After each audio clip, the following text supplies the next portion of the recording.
가난한 집안 주제에 감히 나한테 대들어? 당장 이 집에서 나가! 오경이는 며느리 강하윤의 뺨을 세게 때렸습니다. 4년 동안 참아온 모욕과 폭력. 하지만 시어머니는 몰랐죠. 자신이 쫓아낸 며느리가 자산 5조 원 대기업에 숨겨진 회장이라는 사실을요. 그리고 며칠 후 경희는 태양그룹 회장실에서 무릎을 꿇고 빌게 됩니다. 하윤아, 제발 용서해줘. 내가 잘못했어. 과연 하윤은 어떤 복수를 준비했을까요? 시청 전에 구독과 좋아요 꼭 부탁드립니다. 영상 제작에 큰 힘이 됩니다. 또 된장찌개야? 매일 똑같은 메뉴만 해서 지겹다고. 오경이의 날카로운 목소리가 아침 식탁을 뒤흔들었습니다. 서울 강남구 타워팰리스 60평 아파트의 거실에서였죠. 시계는 오전 7시를 가리키고 있었어요. 죄송합니다, 어머님. 다음부터는 다른 메뉴로 준비하겠습니다. 강하윤은 고개를 숙인 채 조용히 대답했습니다. 32세의 하윤은 4년 전 이 집 며느리로 들어왔어요. 검은 머리를 단정하게 묶고 소박한 면 원피스를 입은 모습이었죠. 겉으로 보기엔 평범한 주부 같았습니다. 다른 메뉴? 무일푼 거지년이 뭘 알아서 요리를 해? 공장에서 기름 냄새나 맡아온 주제에. 경희는 60세의 나이가 무색할 정도로 날카로운 인상을 가진 여성이었습니다. 전직 검사 출신답게 권위적인 태도가 온몸에서 묻어났어요. 명품 브랜드 실크 가운을 입고 손에는 5천만 원짜리 에르메스 시계를 차고 있었죠. 하윤은 아무 말 없이 식탁을 정리하기 시작했습니다. 어머님, 저 먼저 출근하겠습니다. 박재훈이 넥타이를 매며 거실로 나왔어요. 35세의 재훈은 서울 최고 로펌에서 일하는 변호사였습니다. 단정한 수트 차림에 명품 서류 가방을 들고 있었죠. 아들아, 오늘 저녁 일찍 들어올 수 있어? 힘들 것 같아요. 중요한 소송 준비 중이라서요. 재훈은 하윤을 한번 쳐다보지도 않고 현관으로 향했습니다. 4년 동안 한 번도 아내를 제대로 보지 않는 남편이었어요. 하윤아, 커피 한 잔만 더 타줘. 하윤이 부엌으로 가자 경희는 만족스러운 표정을 지었습니다. 며느리를 부리는 게 즐거운 듯 했죠. 커피를 내리며 하윤은 창밖을 바라봤어요. 강남의 고층 빌딩들이 아침 햇살에 반짝이고 있었습니다. 하윤의 눈빛에는 묘한 여유가 담겨 있었죠. 그때 하윤의 휴대폰 진동이 울렸어요. 화면에는 김전무라는 이름이 떠올랐습니다. 하윤은 재빨리 베란다로 나갔죠. 네, 저예요. 회장님, 이번 분기 실적 보고서 검토 부탁드립니다. 내일 오전에 확인하겠습니다. 그리고 예정대로 진행하세요. 알겠습니다, 회장님. 전화를 끊은 하윤은 거실로 돌아오자마자 다시 순종적인 며느리의 표정으로 바뀌었습니다. 누구 전화야? 경희가 의심스러운 눈초리로 물었어요. 옛날 직장 동료입니다. 공장 친구들이겠지. 그런 사람들이랑 어울리지 마. 우리 집안 격이 떨어져. 하윤은 커피를 경희 앞에 놓았습니다. 그런데 경희는 한 모금 마시더니 인상을 찌푸렸어요. 이게 무슨 맛이야? 설탕을 얼마나 넣은 거야? 죄송합니다. 다시 타드릴게요. 다시 타긴. 너가 제대로 할 줄 아는 게 뭐가 있어? 경희는 갑자기 커피잔을 바닥에 내동댕이 쳤습니다. 따뜻한 커피가 바닥에 쏟아지며 하윤의 치마를 적셨죠. 어머님, 어머님은 무슨 무일푼 거지 주제에 우리 집에 들어온 것만으로도 감사해야지. 경희의 목소리는 점점 커졌어요. 하지만 하윤은 여전히 침착했습니다. 조용히 걸레를 가져와 바닥을 닦기 시작했죠. 내가 친구들한테 뭐라고 말해야 하는지 알아? 며느리가 어디 출신이냐고 물어보면 말이야. 경희는 계속해서 하윤을 깎아내렸어요. 그때마다 창피해 죽겠어. 공장에서 일하던 애라고 어떻게 말해? 하윤의 손이 잠시 멈췄습니다. 하지만 곧 다시 움직였어요. 정말 죄송합니다. 죄송하다고 다야? 너 때문에 우리 집안 체면이 다 깎였어. 그때 하윤의 손목에 있던 시계가 살짝 드러났어요. 경희는 그걸 놓치지 않았습니다. 그 시계 어디서 났어? 선물 받았습니다. 누가 줬는데? 친구가 기념으로 줬어요. 경희는 그 시계를 유심히 봤어요. 뭔가 고급스러워 보였거든요. 하지만 공장 친구가 줄 리 없다고 생각했죠. 짝퉁이겠지. 진짜 명품은 비싸거든. 하윤은 아무 말도 하지 않았어요. 오후가 되자 경희는 백화점에 가겠다며 나갔어요.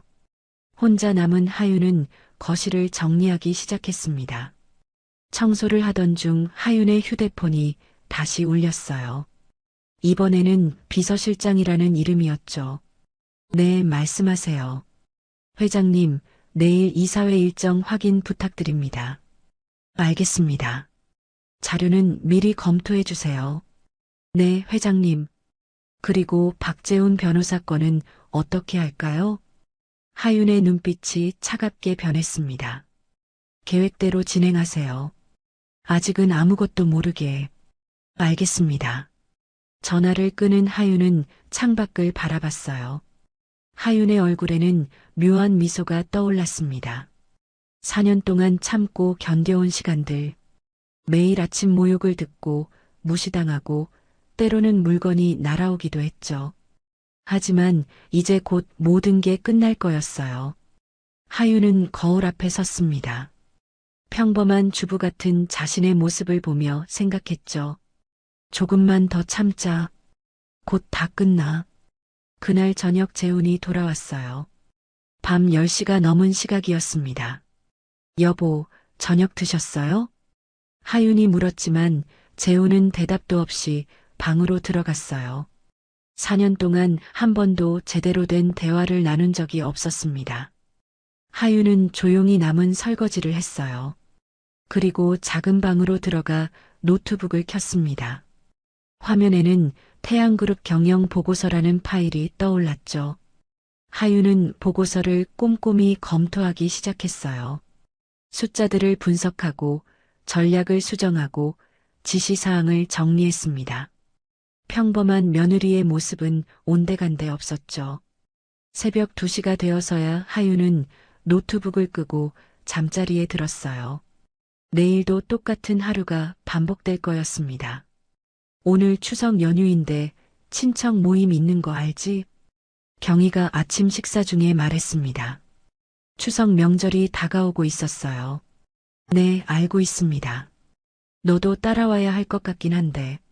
솔직히 창피하긴 해. 하윤은 묵묵히 밥을 먹었어요. 이미 예상했던 말이었습니다. 추석 연휴 둘째 날 재훈의 큰아버지 댁에 친척들이 모였습니다. 20명이 넘는 사람들이 넓은 거실을 가득 채웠죠. 재훈이 요즘 법무법인에서 잘 나간다며? 큰아버지가 흐뭇한 표정으로 물었어요. 네, 덕분에 잘 지내고 있습니다. 재훈이 겸손하게 대답했습니다. 며느리는 어디 출신이야? 갑자기 친척 중 한 명이 하윤을 보며 물었어요. 순간 식당이 조용해졌습니다. 공장에서 일했습니다.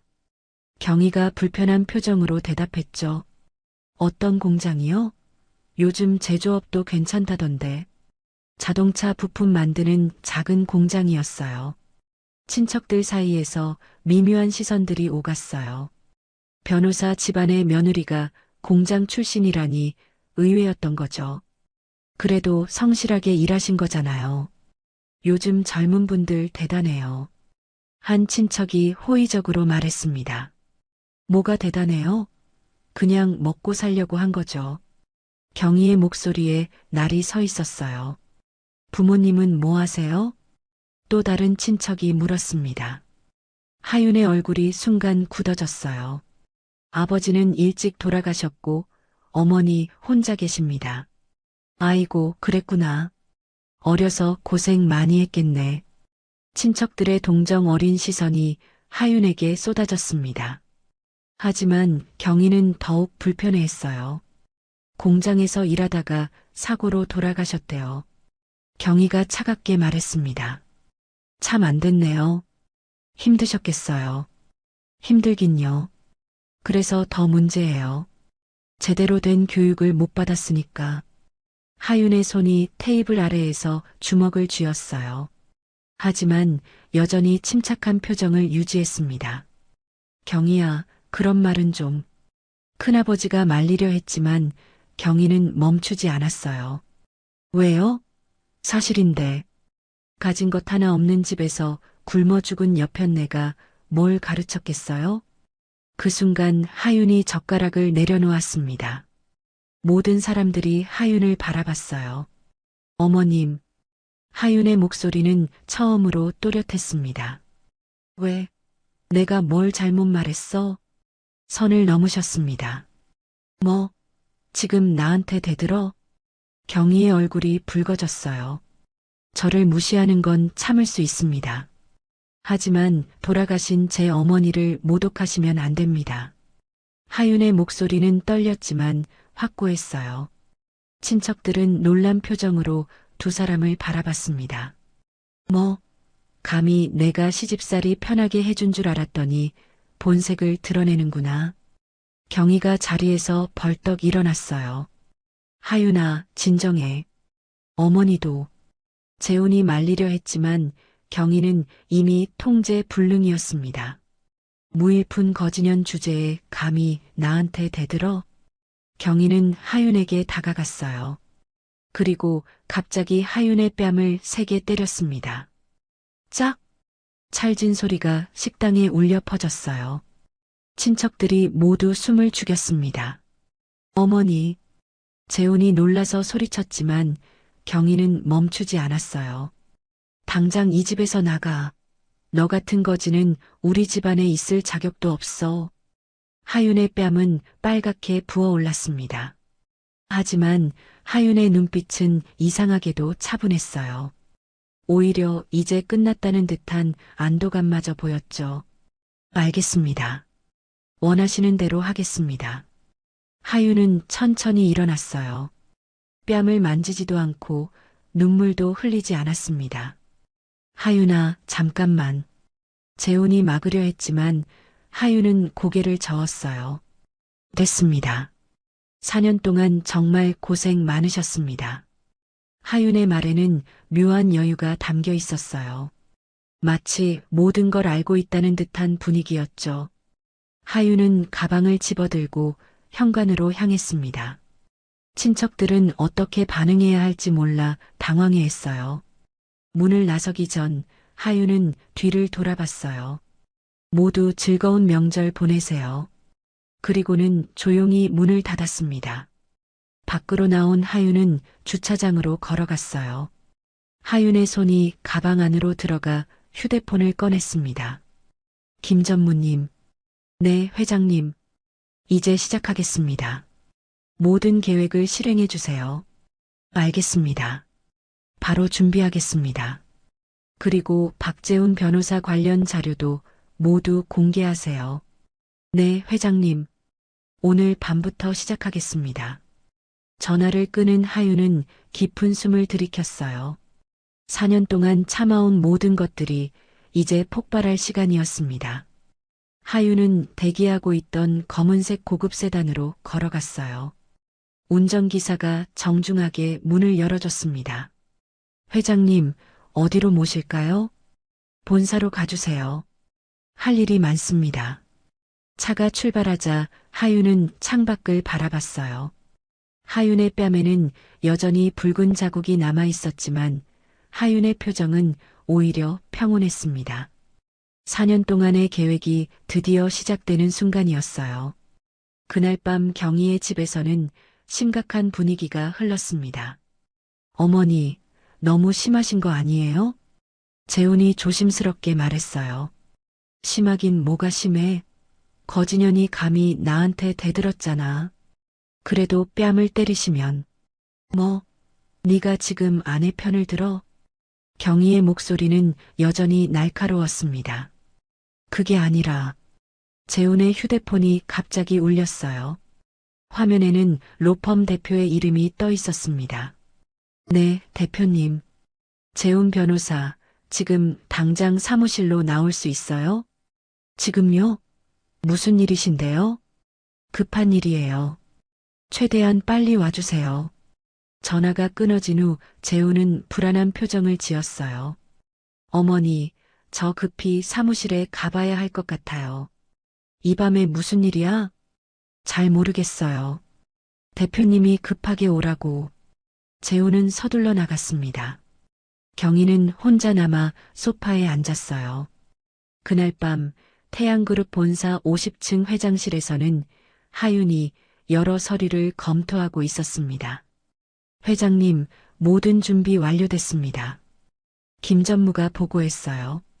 박재훈 변호사 관련 자료는 4년 전 우리 비서실장과의 대화 녹음, 이메일 기록, 계약서 초안까지 모두 준비됐습니다. 좋아요. 내일 아침 각 언론사에 배포하세요. 네, 회장님. 그리고 로펌 대표에게는 이미 통보했습니다. 지금쯤 박재훈 변호사를 부르고 있을 겁니다. 오경혜 씨 관련해서는 부티크 건물주에게 연락했습니다.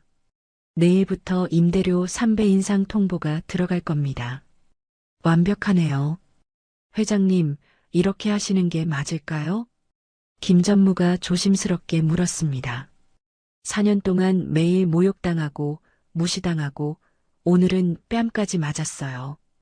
이제 그만 참아야죠. 하윤의 목소리는 단호했어요. 알겠습니다. 그럼 계획대로 진행하겠습니다. 김 전무가 나간 후 하윤은 혼자 남았습니다. 하윤은 거울에 비친 자신을 바라봤어요. 붉게 부은 뺨을 보며 생각했죠. 이제 진짜가 시작이야. 다음 날 아침 재훈은 새벽에 겨우 집에 돌아왔습니다. 얼굴이 창백했어요. 무슨 일이야? 왜 이렇게 늦었어? 경희가 거실에서 기다리고 있었습니다. 어머니, 큰일 났어요. 무슨 큰일? 로펌 최대 고객사 5곳이 동시에 계약 해지를 통보했대요. 경희의 표정이 굳어졌어요. 왜? 무슨 이유로? 그걸 저도 모르겠어요. 갑자기 상부 지시라고만. 재훈은 소파에 주저앉았습니다. 설마 하윤이 때문은 아니겠지? 그럴 리가요. 하윤이가 뭘 할 수 있겠어요? 두 사람은 아직 아무것도 모르고 있었어요. 그날 오후 경희는 자신이 운영하는 부티크로 출근했습니다. 명동 한복판의 고급 상가였죠. 사장님, 건물주에게서 연락 왔어요. 직원이 긴장한 표정으로 말했습니다. 무슨 연락? 임대료를 3배로 올린다고요. 아니면 다음 달까지 나가라고. 뭐? 갑자기? 경희는 즉시 건물주에게 전화를 걸었어요. 임대료를 갑자기 왜 올리는 거예요? 계약서에 그런 조항 없잖아요. 죄송하지만 건물주가 바뀌었습니다. 새 건물주의 방침이에요. 새 건물주? 누구요? 그건 말씀드릴 수 없습니다. 전화가 끊어졌어요. 경희는 어안이 벙벙했습니다. 며칠 후 재훈과 경희는 각각 더 큰 타격을 받았어요. 재훈 변호사님, 저희 회사도 계약을 해지하겠습니다. 왜요? 제가 뭘 잘못했나요? 상부 지시입니다. 더 이상은 말씀드릴 수 없고요. 한 주가 지나자 재훈의 고객사는 거의 다 떠났습니다. 로펌 대표는 재훈을 불러 심각한 표정으로 말했어요. 재훈 변호사, 도대체 무슨 일이에요? 우리 로펌 최대 고객들이 다 떠나고 있어요. 저도 모르겠습니다. 이해가 안 가요. 뭔가 문제가 있는 거 아니에요? 개인적으로 실수한 거라도? 절대 아닙니다. 재훈은 필사적으로 부인했지만 대표의 눈빛은 차가웠어요. 당분간 쉬는 게 어때요? 상황이 정리될 때까지. 그건 사실상 정직 아닙니까? 조용히 하는 게 서로 좋을 것 같습니다. 재우는 무거운 발걸음으로 사무실을 나왔어요. 같은 시각 경희는 더 황당한 경험을 하고 있었습니다. 오랜 단골 고객들이 하나둘씩 연락을 끊기 시작한 거예요. 사장님, 죄송한데 다른 데서 옷 사려고요. 왜요? 제가 뭘 잘못했나요? 아니에요. 그냥 개인 사정이 생겨서요. 이런 일이 하루에 5건이나 발생했어요. 경희는 뭔가 이상하다고 느꼈습니다. 그날 저녁 경희는 고급 레스토랑에서 친구들과 만나기로 했어요. 기분 전환이 필요했거든요. 레스토랑에 들어서자 경희는 눈이 휘둥그레졌습니다. 멀리서 익숙한 뒷모습이 보였거든요. 하윤이었어요. 하지만 며칠 전과는 완전히 다른 모습이었습니다. 하윤은 명품 재킷을 입고 있었어요. 목에는 까르띠에 주얼리가 걸려 있었고 머리는 전문 미용실에서 한 듯 완벽하게 스타일링되어 있었죠. 더 놀라운 건 하윤과 함께 있던 사람들이었어요. 한국의 대표적인 재벌 회장 3명이 하윤과 함께 식사를 하고 있었습니다. 다음 분기 기업 인수권은 제가 직접 진행하겠습니다. 하윤의 목소리가 또렷하게 들렸어요. 당당하고 카리스마 넘치는 목소리였습니다. 역시 강 회장님은 다르시네요. 그 나이에 벌써 이런 큰 건을 진행하시다니. 한 회장이 감탄하며 말했어요. 경희는 숨어서 이 모든 장면을 지켜봤습니다. 믿을 수 없었어요. 저게 정말 며칠 전까지 자신의 며느리였던 하윤이 맞나 싶었죠. 회장님, 차가 준비됐습니다. 정장을 입은 비서가 하윤에게 다가와 말했어요. 알겠습니다. 그럼 회장님들, 다음 주에 뵙겠습니다. 하윤은 우아하게 일어나 인사했습니다. 그 모습은 완벽한 재벌가 상속녀 그 자체였어요. 경희는 급히 친구들에게 돌아갔습니다. 미안, 나 급한 일 생겨서 먼저 가야 할 것 같아. 왜? 무슨 일이야? 나중에 얘기할게. 경희는 레스토랑을 뛰쳐나갔어요. 하윤이 탄 차를 따라가려 했지만 이미 사라진 후였습니다. 집으로 돌아온 경희는 재훈에게 오늘 있었던 일을 말했어요. 말도 안 돼요. 하윤이가 재벌 회장들과? 그럴 리 없어요. 내가 직접 봤다고. 완전히 다른 사람이었어. 그래도 어머니가 착각하신 거 아니에요? 착각이 아니야. 분명히 하윤이었어. 두 사람은 혼란스러웠어요. 며칠 전까지만 해도 무일푼 며느리였던 하윤이 갑자기 재벌 회장처럼 행동한다니 이해가 안 됐죠. 다음 날 아침 더 충격적인 일이 벌어졌습니다. 경희가 아침 뉴스를 보고 있는데 화면에 익숙한 얼굴이 나타났어요.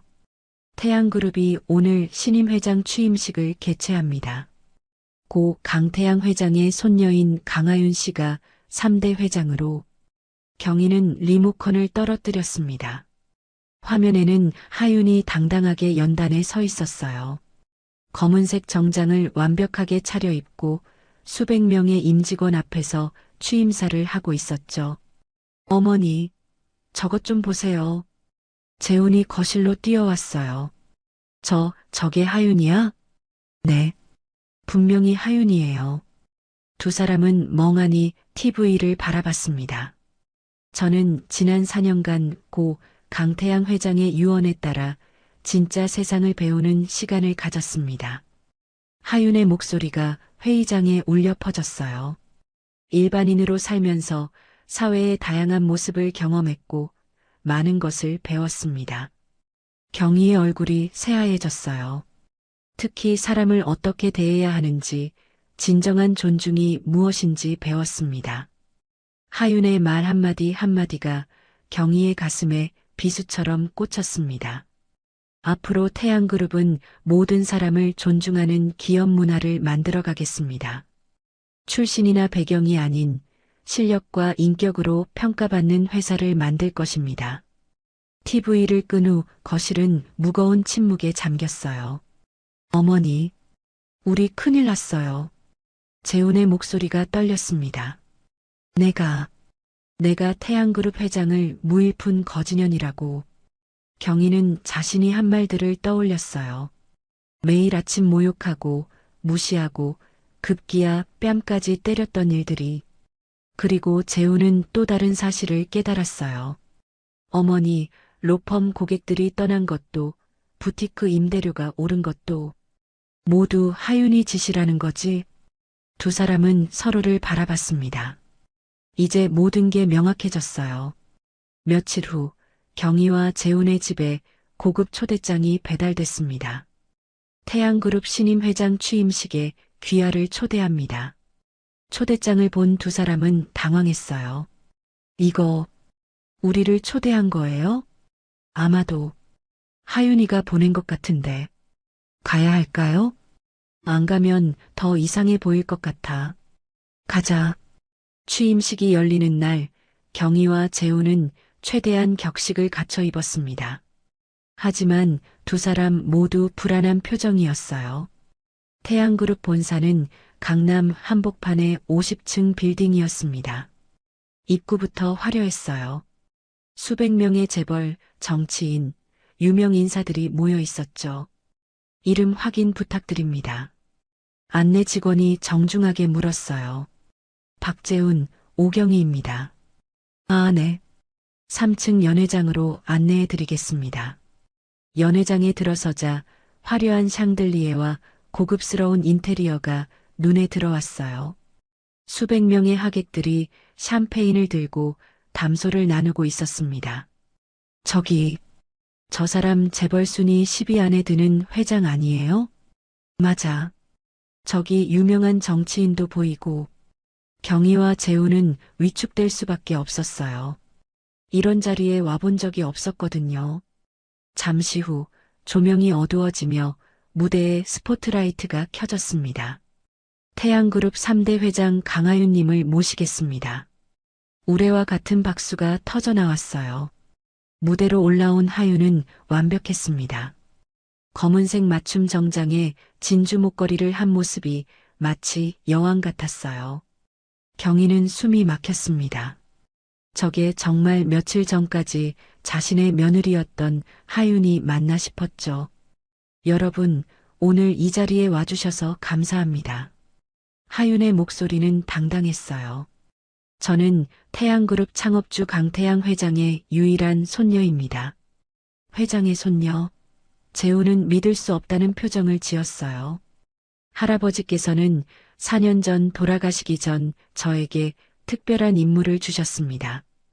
일반인으로 살아보라는 것이었습니다. 재벌가 상속녀로서가 아닌 평범한 사람으로 세상을 경험하라고 하셨죠.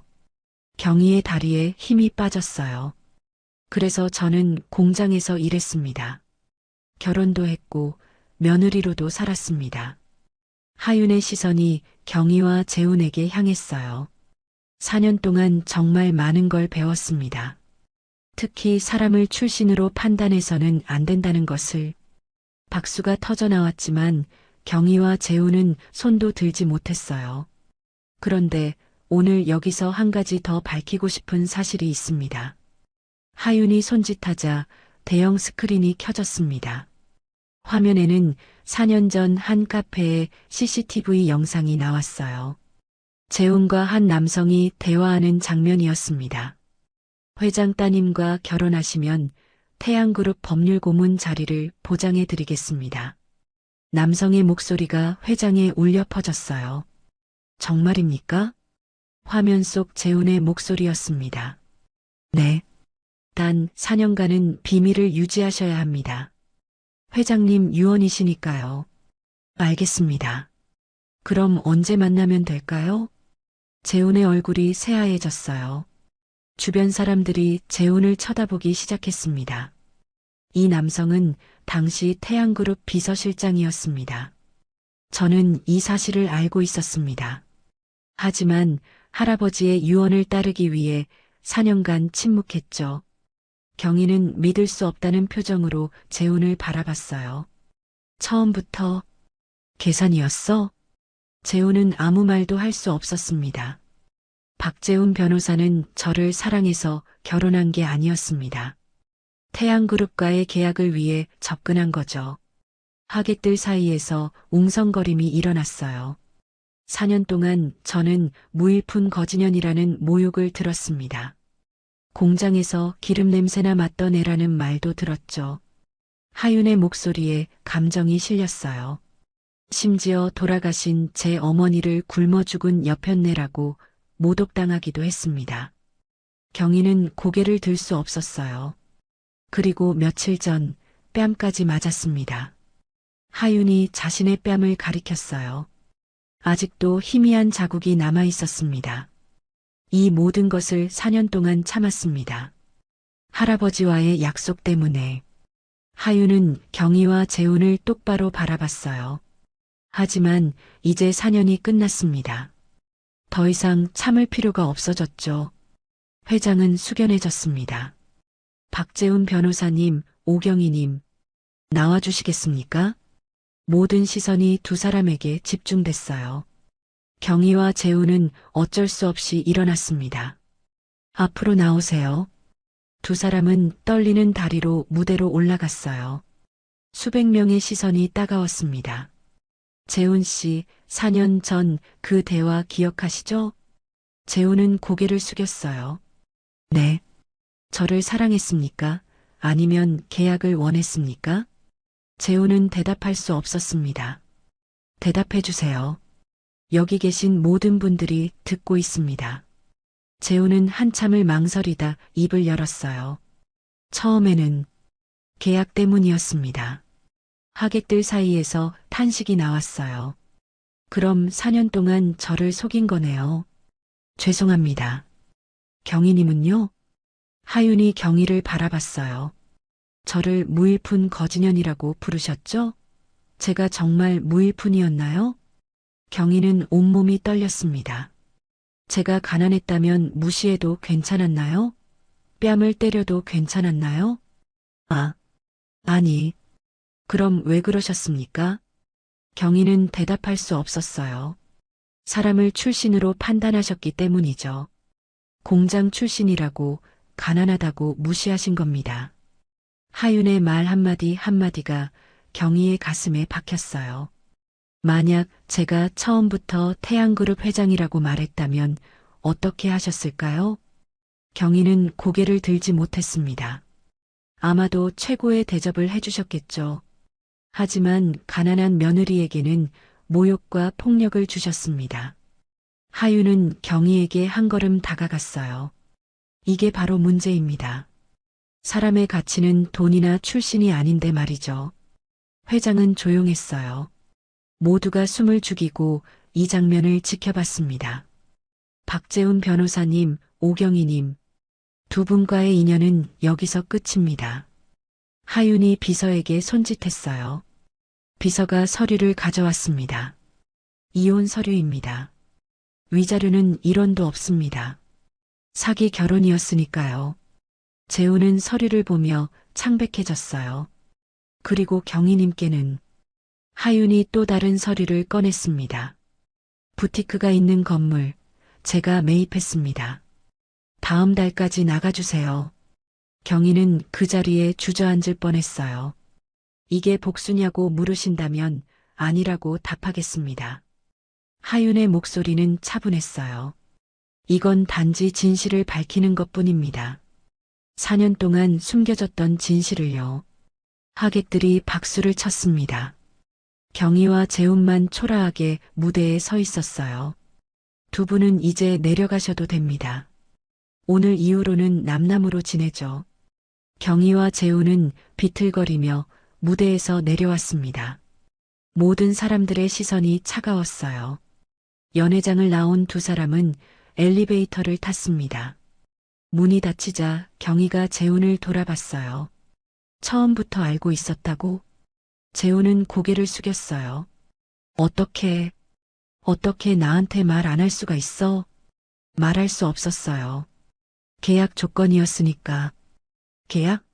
결혼이 계약이야? 경희는 재훈의 멱살을 잡았습니다.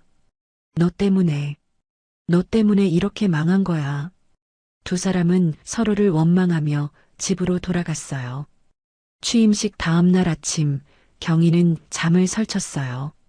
어젯밤 일이 악몽 같았습니다. 어머니, 식사하세요. 재훈이 조심스럽게 말했지만 경희는 밥맛이 없었어요. 내가 태양그룹 회장한테 그런 짓을 했다니. 지금 와서 후회해봤자 소용없어요. 재훈도 절망적인 표정이었습니다. 그때 재훈의 휴대폰이 울렸어요. 로펌 대표였습니다. 네, 대표님. 재훈 변호사 사무실로 당장 나올 수 있어요? 지금 가겠습니다. 재훈이 로펌에 도착하자 대표실에는 이미 여러 파트너 변호사들이 모여 있었어요. 변호사님, 앉으세요. 대표의 표정이 심각했습니다. 어제 태양그룹 관련 일 들었어요. 재훈은 고개를 숙였어요.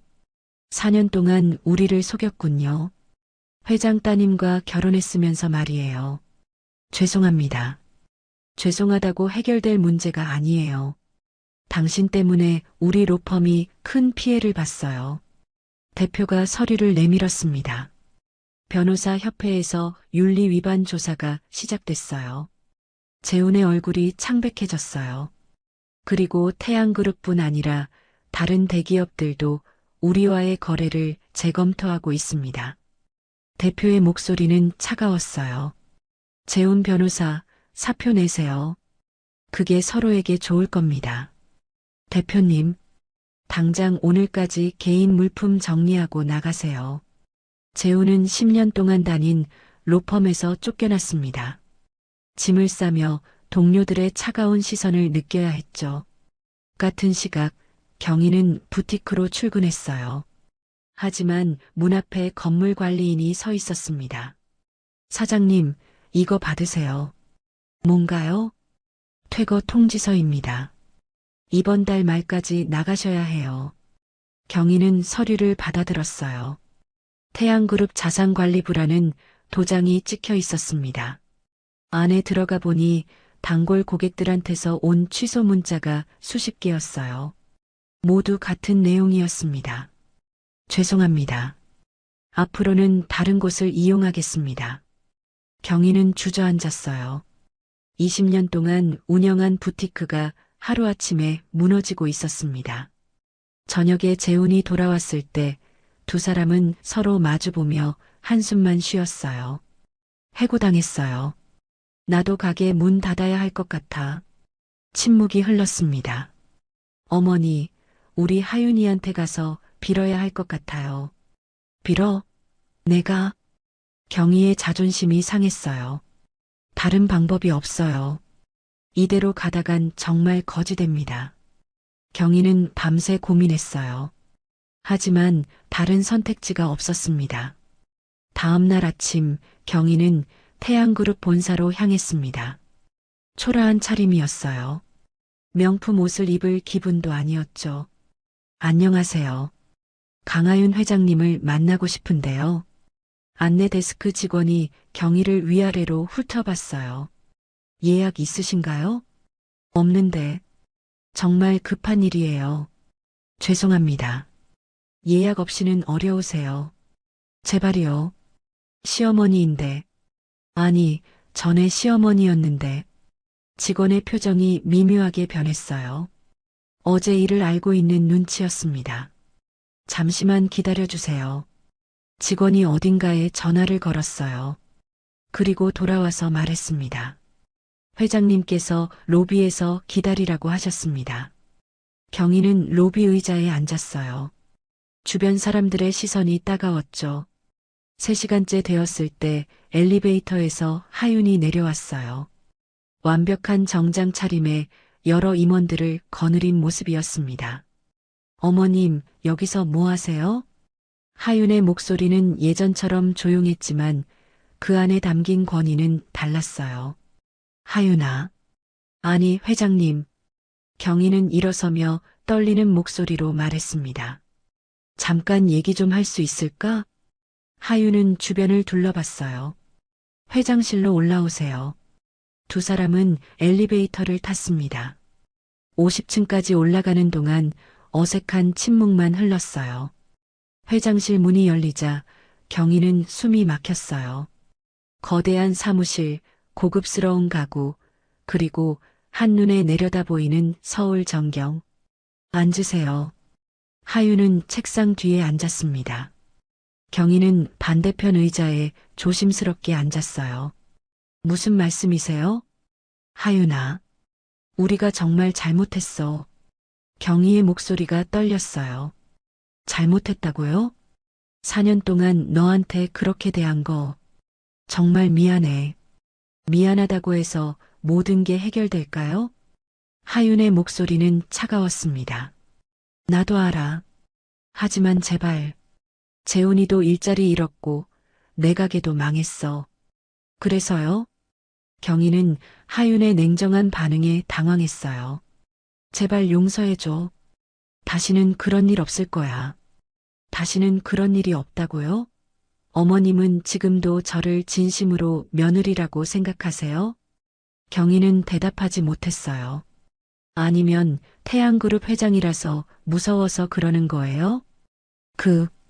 그게 아니라, 만약 제가 진짜 무일푼이었다면 어땠을까요? 지금처럼 찾아오셨을까요? 경희는 할 말이 없었습니다. 하윤의 말이 모두 사실이었으니까요. 어머님은 사람을 신분으로 판단하세요. 그런 분이 진심으로 반성한다고 믿기 어려워요. 그때 경희는 갑자기 무릎을 꿇었습니다. 하윤아, 제발, 나를 용서해줘. 하윤은 무릎 꿇은 경희를 내려다봤어요. 4년 전이라면 상상도 못할 장면이었습니다. 일어나세요. 용서해줄 때까지 안 일어날 거야. 일어나라고 했어요. 하윤의 목소리에 권위가 실렸어요. 경희는 어쩔 수 없이 일어났습니다. 어머님, 용서는 해드릴게요. 경희의 얼굴이 밝아졌어요. 정말 용서해 주는 거야? 네, 용서해 드려요. 하지만 하윤은 잠시 말을 멈췄습니다. 관계 회복은 불가능해요. 다신 찾아오지 마세요. 경희의 표정이 다시 어두워졌어요. 4년 동안 받은 상처가 쉽게 지워질까요? 특히 돌아가신 제 어머니를 모독하신 건. 경희는 그 순간을 떠올리며 고개를 숙였어요. 용서는 하지만 잊을 수는 없어요. 그러니 앞으로는 각자의 길을 가는 게 좋겠습니다. 그럼 재훈이랑 나는 어떻게 해야 해? 그건 어머님이 알아서 하셔야죠. 하윤은 창밖을 바라봤어요. 다만 앞으로는 괴롭히지 않겠어요.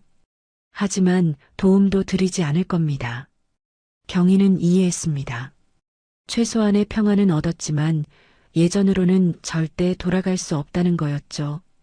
재훈이 일자리는 스스로 구하셔야죠. 제가 방해하지는 않겠지만 도와주지도 않을 거예요. 집은 어떻게 되는 거야? 하윤은 서류를 하나 꺼냈어요. 타워 팰리스 아파트, 제 소유예요. 4년 전에 샀습니다. 경희는 충격을 받았어요. 다음 달까지 나가주세요. 새 세입자가 들어올 예정이거든요. 우리가 어디서 살아? 그것도 스스로 해결하세요. 경희는 절망했어요. 하지만 더 이상 할 말이 없었습니다. 어머님, 이번 일로 많은 걸 배우셨기를 바라요. 뭘? 사람을 외모나 출신으로 판단하면 안 된다는 거요. 모든 사람은 존중받을 가치가 있어요. 경희는 고개를 끄덕였어요. 알겠어. 정말 잘못 생각했었어. 진심으로 그렇게 생각하세요? 응.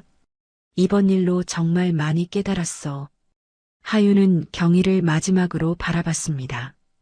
그럼 이제 가세요. 앞으로는 각자의 길을 걸어가죠. 경희는 일어서서 인사했어요. 하윤아, 마지막으로 한마디만 할게. 너 정말 훌륭한 사람이야.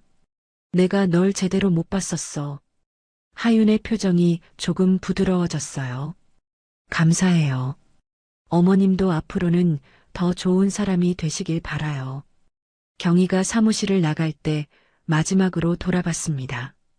하윤은 창밖을 바라보며 깊은 생각에 잠겨 있었어요. 엘리베이터를 타고 내려가며 경희는 복잡한 심정이었어요. 용서는 받았지만 모든 게 예전 같지는 않을 거라는 걸 알았죠. 로비로 나오자 사람들의 시선이 느껴졌습니다. 어제 일을 본 사람들이었어요. 경희는 고개를 숙이고 급히 건물을 빠져나갔습니다. 집으로 돌아오니 재훈이 기다리고 있었어요. 어떻게 됐어요? 용서는 받았어. 하지만 다시 가족이 될 수는 없대. 그리고 아파트에서 나가래. 재훈은 한숨을 쉬었어요. 예상했어요. 우리가 너무 심했으니까. 그날 밤 두 사람은 짐을 싸기 시작했습니다. 20년 넘게 모은 물건들이었지만 이제 새로운 곳으로 가야 했어요. 어머니, 우리 어디서 살아야 해요? 일단 작은 월세 찾아보자. 돈이 별로 없으니까. 경희는 자신의 명품 가방들을 바라봤어요. 이제 이런 건 사치였습니다. 며칠 후 두 사람은 작은 빌라로 이사했어요. 20평도 안 되는 좁은 공간이었습니다. 예전 60평과는 비교도 안 됐죠. 하지만 선택의 여지가 없었어요. 재훈은 작은 법무사 사무실에 취직했습니다. 월급은 로펌 시절의 절반도 안 됐어요. 경희는 시장에서 작은 반찬 가게를 시작했어요. 직접 반찬을 만들어 파는 일이었습니다. 처음에는 손님도 없고 힘들었어요. 하지만 경희는 포기하지 않았습니다. 한 달이 지나고 두 달이 지났어요. 경희와 재훈은 서서히 새로운 삶에 적응해 갔습니다. 그리고 처음으로 노동의 가치를 알게 됐죠. 4년 전 하윤이 느꼈을 그 힘듦을요. 3개월이 지난 어느 날 재훈에게 변호사 협회에서 공문이 왔습니다. 어머니, 큰일 났어요. 무슨 일이야? 변호사 자격 정지 3년이래요. 경희는 서류를 빼앗아 봤어요. 결혼 사기 및 윤리 위반이라는 내용이었습니다. 이게 다 하윤이 짓이야? 아니요. 협회 자체 조사예요. 하지만 하윤이가 증거를 제출한 건 맞아요. 재훈은 주저앉았어요. 법무사 일도 이제 할 수 없게 됐습니다. 같은 날 오후 경희의 반찬 가게에도 문제가 생겼어요. 사장님, 건물주가 오셨어요. 중년 남성이 가게로 들어왔습니다. 다음 달부터 임대료가 2배로 올라요. 갑자기요? 계약서에는 건물주가 바뀌었거든요. 새 주인 방침이에요. 경희는 알 것 같았어요. 또 하윤의 영향력이겠죠. 누가 샀는데요? 태양그룹 자산관리 자회사예요. 경희는 예상했지만 충격이었어요. 2배는 너무해요. 도저히 감당이 안 돼요. 그럼 다른 곳으로 이사 가세요. 경희는 선택의 여지가 없었습니다. 월세를 2배로 낼 여력이 없었거든요. 그날 저녁집에서 두 사람은 절망했어요. 이제 정말 끝이에요. 자격도 정지되고 가게도 문 닫아야 하고. 어떡하지? 정말 어떡해. 그때 경희의 휴대폰이 울렸어요. 오랜 친구였습니다. 경희야, 요즘 어떻게 지내? 그냥 그럭저럭. 친구의 목소리가 조심스러웠어요. 미안한데 당분간 연락하기 어려울 것 같아. 왜? 무슨 일이야? 그냥 여러 가지로 복잡해서. 혹시 하윤이 때문이야? 친구는 대답하지 않았지만 침묵이 답이었어요. 경희야, 내 입장도 좀 이해해줘. 나도 사업하는 사람이라. 전화가 끊어졌습니다. 경희는 휴대폰을 내려놓았어요. 친구들도 다 떠나가네. 며칠 후 더 충격적인 일이 벌어졌어요. 경희가 은행에서 대출을 받으려 했는데 거절당한 겁니다. 죄송하지만 대출이 어렵습니다. 왜요? 제 신용등급 문제 없는데요. 다른 사유가 있습니다. 자세한 건 말씀드리기 어렵고요. 경희는 알았어요. 또 하윤의 영향력이겠죠. 집으로 돌아오는 길에 경희는 태양그룹 본사 빌딩을 지나갔어요. 거대한 건물이 하늘을 찌를 듯 솟아 있었습니다. 그날 밤 경희는 결심했습니다. 다시 한번 하윤을 찾아가기로요. 다음 날 아침 경희는 또 태양그룹으로 향했어요. 이번에는 더 초라한 모습이었습니다. 회장님을 만나고 싶습니다. 안내 직원이 경희를 기억하는 듯 했어요. 예약은 있으신가요? 없어요. 하지만 꼭 만나야 해요. 죄송합니다. 예약 없이는 제발이에요. 딱 5분만이라도. 직원은 난처한 표정을 지었습니다.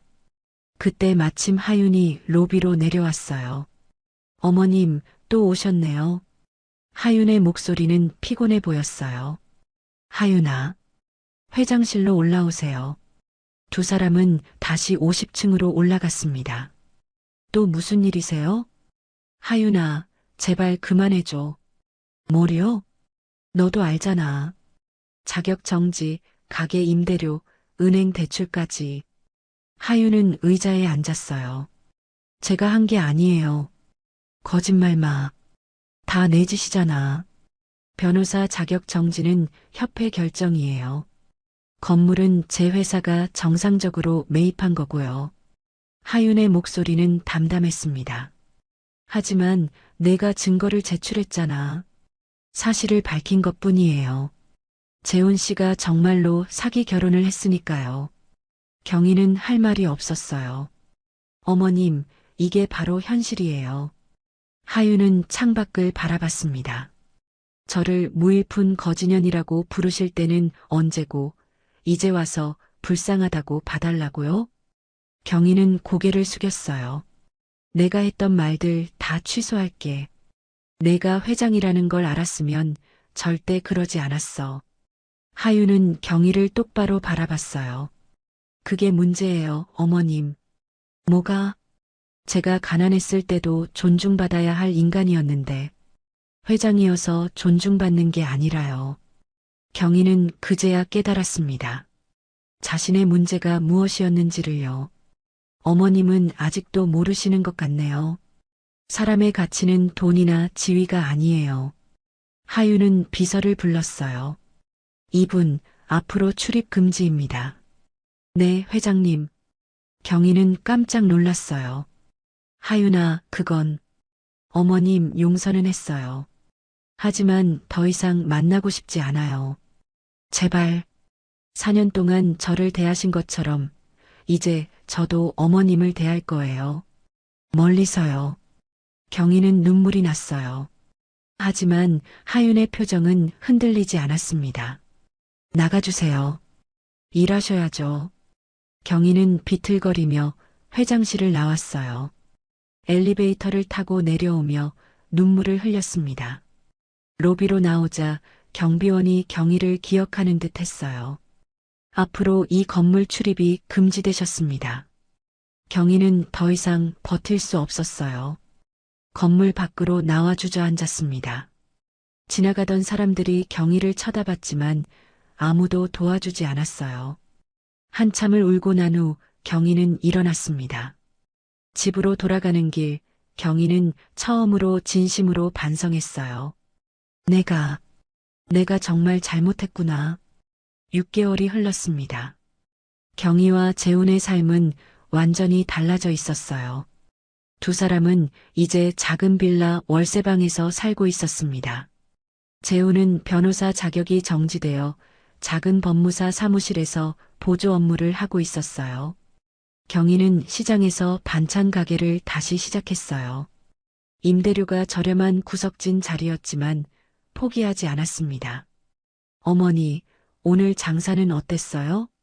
그럭저럭. 단골 몇 분이 생겼어. 경희의 손은 거칠어져 있었어요. 매일 반찬을 만들고 설거지를 하니 손에 굳은 살이 박였습니다.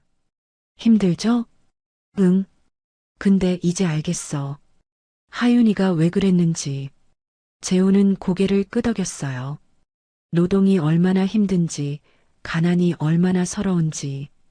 우리가 몰랐던 거예요. 그날 이후로 두 사람은 조금씩 변해갔습니다.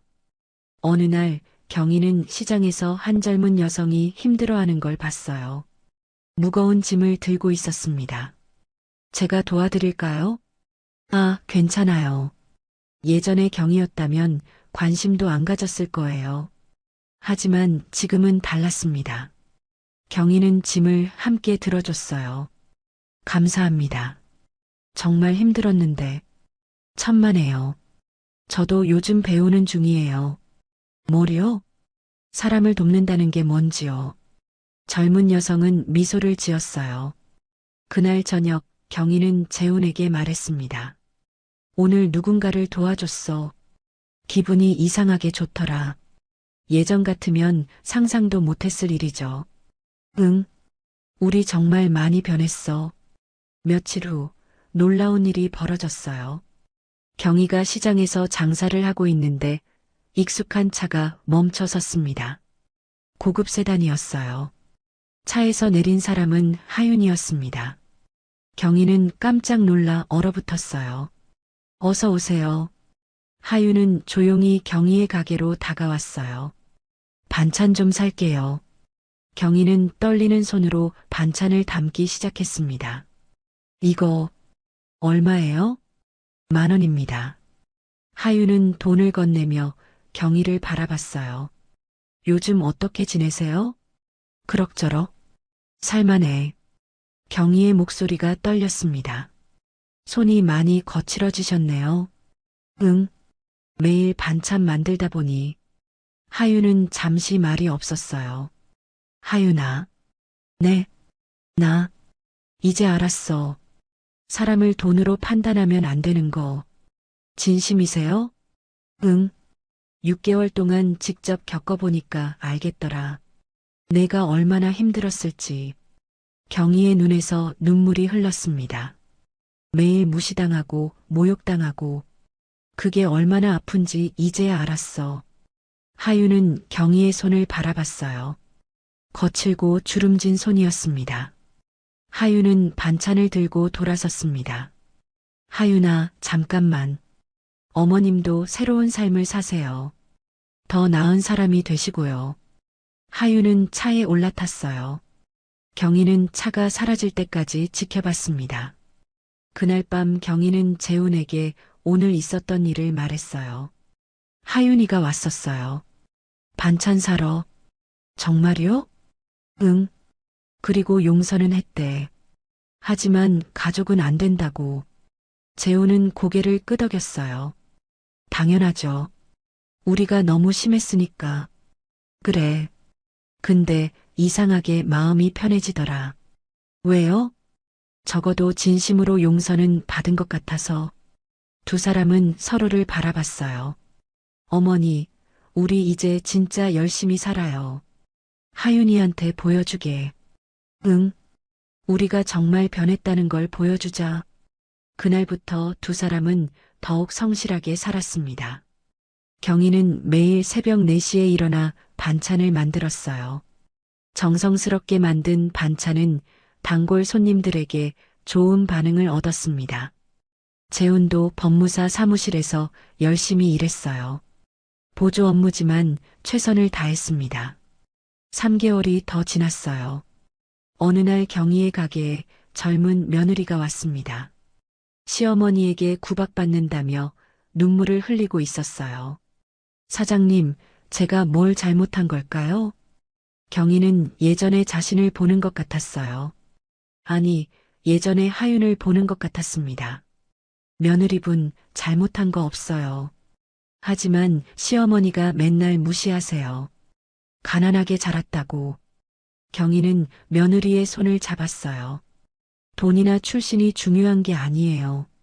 당신은 존중받아야 할 소중한 사람이에요. 며느리는 경희를 놀란 눈으로 바라봤어요. 저도 예전엔 우리 며느리한테 똑같이 했어요. 경희의 눈에서 눈물이 흘렀습니다. 그게 얼마나 잘못된 건지 이제야 알았어요. 너무 늦었지만 며느리는 경희의 진심을 느꼈어요. 절대 참지 마세요. 당당하게 사세요.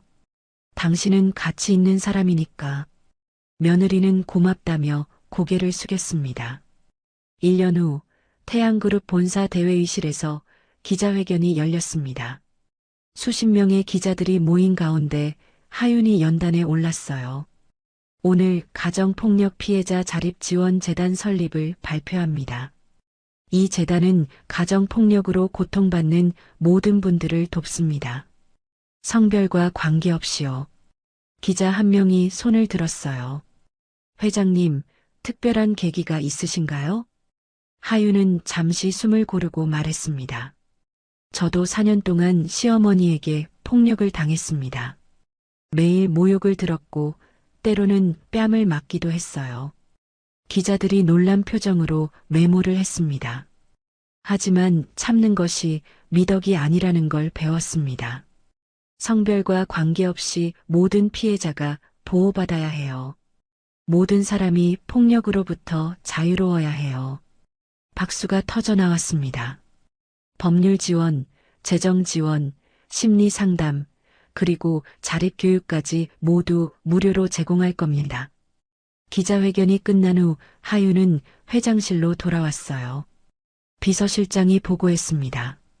회장님, 벌써 지원 신청이 100건 넘게 들어왔어요. 빠르네요. 꼼꼼히 검토해서 진짜 도움이 필요한 분들을 선정하세요. 네, 회장님. 그날 저녁 경희는 TV로 하윤의 기자회견을 봤습니다. 시어머니에게 폭력을 당했다는 하윤의 고백을 들으며 경희는 울었어요. 내가 정말 짐승만도 못한 놈이었구나. 재훈도 옆에서 침묵했습니다. 하윤이가 저런 큰일을 하는데 우리는 뭘 하고 있는 거야? 경희는 책상으로 가서 편지지를 꺼냈어요. 뭐 하세요? 편지 쓸 거야. 하윤이한테. 경희는 떨리는 손으로 편지를 쓰기 시작했습니다. 하윤아, 오늘 기자회견 봤어. 내가 나 때문에 얼마나 힘들었을지 이제야 제대로 알겠더라. 내가 너한테 한 짓들이 폭력이었구나. 사람이 아니었구나. 내가 용서해주지 않아도 괜찮아. 나는 평생 속죄하며 살겠다. 그리고 너처럼 누군가를 도우며 살고 싶어. 늦었지만 이제라도 제대로 된 사람이 되고 싶어. 하윤아, 정말 미안해. 편지를 다 쓴 경희는 봉투에 넣었어요. 어머니, 직접 전달하실 거예요? 아니, 우편으로 보낼 거야. 하윤이가 나보기 싫어할 테니까. 며칠 후, 하윤은 회장실에서 그 편지를 받았습니다. 천천히 읽어내려가며 하윤의 표정이 부드러워졌어요. 다 읽은 후 하윤은 창밖을 바라봤습니다. 서울의 야경이 아름다웠어요. 비서실장이 들어왔습니다. 회장님, 재단 첫 후원금이 들어왔어요. 얼마죠? 10억 원입니다. 익명 기부자시래요. 하윤은 고개를 끄덕였어요. 잘 됐네요. 더 많은 분들을 도울 수 있겠어요. 며칠 후 경희의 반찬 가게에 한 젊은 여성이 찾아왔습니다. 사장님, 저 며칠 전에 왔던 사람이에요. 아, 그때 그 며느리분? 네. 사장님 말씀 듣고 용기 내서 시어머니한테 당당하게 말씀드렸어요. 어떻게 됐어요? 처음엔 화내시더니 나중에 사과하시더라고요. 경희는 기뻤어요. 정말 잘 됐네요. 다 사장님 덕분이에요. 그래서 감사 인사드리려고 왔어요. 젊은 여성이 간 후 경희는 뿌듯했습니다. 작은 일이지만 누군가를 도운 것 같아서요. 그날 저녁 재훈이 좋은 소식을 가지고 왔어요. 어머니, 3년 자격 정지가 끝나면 작은 사무실 하나 차릴까 해요. 그래, 좋은 생각이야. 대기업 로펌은 아니지만 정말 도움이 필요한 사람들을 도울 거예요. 경희는 재훈의 손을 잡았어요. 그래, 우리 이제 제대로 사람답게 살자. 6개월이 더 지나고 하윤은 재단 1주년 행사를 준비하고 있었습니다. 재단 1주년 행사 날 100명이 넘는 피해자들이 모였어요. 여러분, 1년 동안 정말 수고하셨어요. 폭력은 절대 정당화될 수 없어요. 성별과 관계없이 모든 사람은 존중받아야 해요. 회장님 덕분에 새로운 삶을 살게 됐어요. 정말 감사해요. 아니에요. 여러분이 용기를 내셨기 때문이에요. 행사가 끝난 후 하윤은 혼자 옥상으로 올라갔어요. 서울의 야경이 한눈에 들어왔습니다. 4년 전 공장에서 일하던 때를 떠올렸어요. 매일 모욕당하고 무시당하던 날들. 하지만 그 경험이 지금의 하윤을 만들었습니다. 그날 밤 경희는 작은 빌라에서 뉴스를 보고 있었어요. 태양그룹 강하윤 회장이 가정폭력 피해자 지원에 100억 원을 추가 기부했습니다. 화면에는 하윤이 당당하게 서 있었어요. 경희는 TV를 보며 미소를 지었습니다. 우리 며느리. 아니, 하윤이가 정말 대단한 사람이 됐구나. 재훈도 옆에서 고개를 끄덕였어요. 우리가 몰라봤던 거죠. 응. 하지만 이제라도 알게 돼서 다행이야. 두 사람은 서로를 바라봤어요. 어머니, 우리도 더 열심히 살아요. 하윤이처럼은 못 되어도 우리도 누군가에게 도움이 되게. 그래. 그렇게 하자. 사람의 진정한 가치는 재산이나 출신이 아닌 그 사람 자체에 있습니다. 누군가를 무시하고 모욕하는 순간 우리는 그 사람의 진짜 모습을 놓치게 되죠. 경희와 재훈은 뒤늦게 깨달았습니다. 하지만 그 깨달음조차 의미가 있었어요. 진심으로 반성하고 변화하려 노력했으니까요. 우리 모두 주변 사람들을 어떻게 대하는지 돌아봐야 합니다. 상대방이 나보다 약해 보인다고, 가난해 보인다고 함부로 대해서는 안 됩니다. 모든 사람은 존중받을 자격이 있으니까요. 오늘 이야기가 여러분에게 작은 깨달음이 되었기를 바랍니다. 오늘의 이야기 어떠셨나요?